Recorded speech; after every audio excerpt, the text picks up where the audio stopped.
G'day everybody and welcome to another YouTube video review. Today we're going to be having a look at some of the Marvel Select figures from Thor Ragnarok. So there was only two figures that was released for the movie, and one was Gladiator Thor and the other one is Gladiator Hulk, or you can just call him Hulk.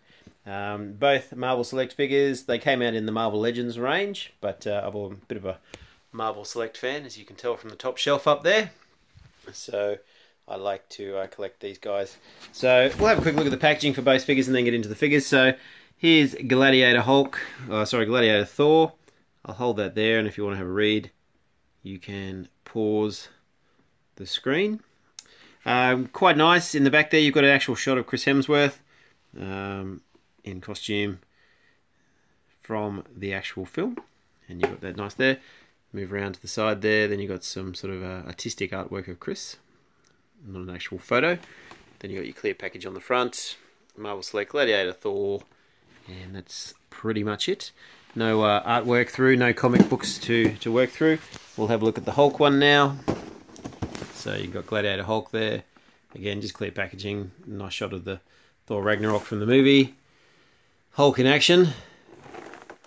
And then on the back here, instead of actually having Thor from the movie, oops, sorry, my finger on the way, you actually just have a shot of the figure. So it comes with two heads, as you can see there. One with the battle armor, and the other one is unmasked or no helmet. So nothing too exciting to write home about for the box, because most of the time we're not after the box, we're after the figure. So first thing I'll do is go through the sort of the accessories for each figure, and then we'll have a look at them. So we'll start with Hulk here. It comes with interchangeable hands, so you can see just two closed fists, quite large, but basically, if you want to get him in the punching position, you can. So really quite nice. Just pop in. Actually, they do pop in quite well. And here is the mask. Don't know about anybody else, but my eyes look like he's looking upwards. I would have preferred him to be looking sort of down with that menacing look on his face. But it is what it is. But a really nice texture and colouring that they've got through there. So really done a good job for what is a plastic brush on the top of the helmet. It's just all one piece, clear solid plastic, but it really does look like it's been a brush, or it has that sort of feather impression, which is really nice. And I love the metal paintwork that they've got there, and even the detailing on the face, so you can see there with the markings that he had in the movie. Just a ball and socket joint, so you can pop off the different heads. So you just take that one off and just pop that one on. I found using a little bit of hot water just to soften the plastic helps if you're going to change heads on and off all the time. Looking at Thor, Thor came with these lightning bolts. I must admit, not really sure how he's to use them. They don't sort of wrap. They're quite a sturdy plastic. They so you can try and twine them around if you like, but there's no real, maybe you can hold on to them in his hand, but there's no real sort of idea as to how you're to attach or use the accessory of the lightning. But quite a nice feature. If anything, being a Star Wars fan, I might see if I can use it for my Emperor with his lightning bursts. Quite nice. And then Thor also comes with two interchangeable hands. So again, like Hulk, maybe a camera can focus there. You've just got the two closed fists with his little glove markings on, and then you've got the little peg hole. Do be careful with these. I've seen a couple of reviews where people have been swapping the hands in and out, and the pegs do break rather easily. So if you're wanting Thor to have the clenched fist pose, then just be careful getting them on and off. Probably a little bit of warm water might help as well. Just again softens the plastic. But let's have a look at the figures. So I think they've done a fantastic job on this one compared to the Thors that we've been getting through Marvel Select since the Avengers have kicked off 10 years ago. This is a really nice sculpt looking at Chris Hemsworth, and they've done a really nice replica or reproduction of pretty much what he looks like. I really like the helmet there and what they've done there. I really love the detail that they've gone to in his costume. You can see the markings there from Scar all the way down the arms. You got the battle armor down to the boots, and then around to the back where he's got his cape, half draped, not removable, you can't remove that. And then he comes with these two magnificent swords. Get my camera to focus there for you. There we go. So there's the swords there. So quite nice. Be careful with them though. They are quite frail, so they do snap rather easily if you were going to try and do too many exciting things with them. But if you basically just want to pose him, as you can see here, I've got him in a pose, just sort of standing 1 foot forward on his side, almost like taunting Hulk to come at him.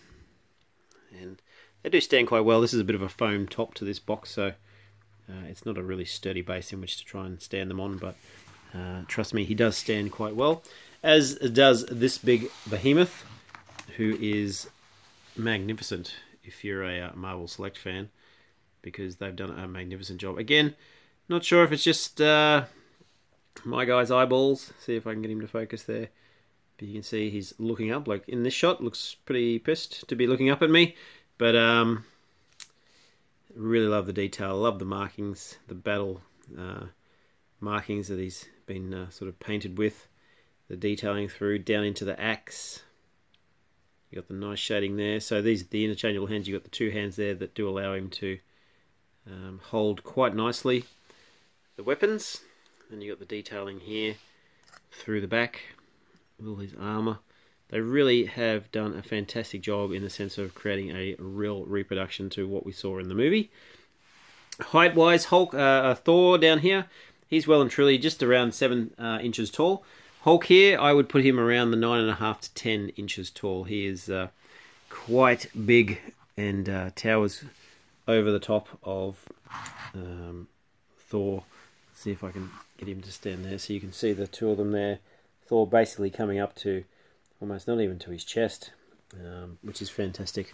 As I said, I'm a bit of a Hulk fan, so I don't mind if my Hulks are a little bit big to tackle all the opponents they come across. But as you can see here, they Disney also released a Disney Store exclusive, and that was a Planet Hulk figure. So you can see the gladiatorial outfits and how they've changed. So the Disney one, true to the comic, true to the story, and you can see how they've interpreted that into the Marvel movie, or into the Marvel cinematic universe. But again, keeping true to the, so you've got the headwear, you've got the battle axe, which he has there. You've got the way the wrap around the legs, sort of the over the shoulder protector. You've gone from spikes into sort of that big chunk of metal that sits across his shoulder blade there, which is really fantastic. They are really truly wonderful pieces, these two. If you are a Hulk fan, I highly recommend picking up both. If you can only get one, I'd recommend getting the Disney one if you're a true World War Hulk, Planet Hulk fan of the comic. You're going to want to have that guy in your collection. But anyway, just wanted to share. That's my 2 cents worth. Again, thanks for watching. Thanks for subscribing. If you haven't already, check out the little review there I've done of my wife's Night King and Icy Visceron, and that's going to be up there soon as well. So, but again, thanks for watching. Thanks for helping growing the channel, keeping subscribing, sharing the videos, writing questions. I do my best to try and answer them, and thanks for the comments. Again, if there's anything in here that I haven't reviewed, let me know, and I'll try my best to do a review. And stay tuned, because next week here in Australia, and I believe all around the world, the 1000th Action Comics issue is coming out. So I'm going to do a review of all the comic variant covers, and the this is the fall exclusive Superman first edition pop figure. So I'll do a review of him as well. But anyway, thanks for watching. Keep subscribing. Cheers.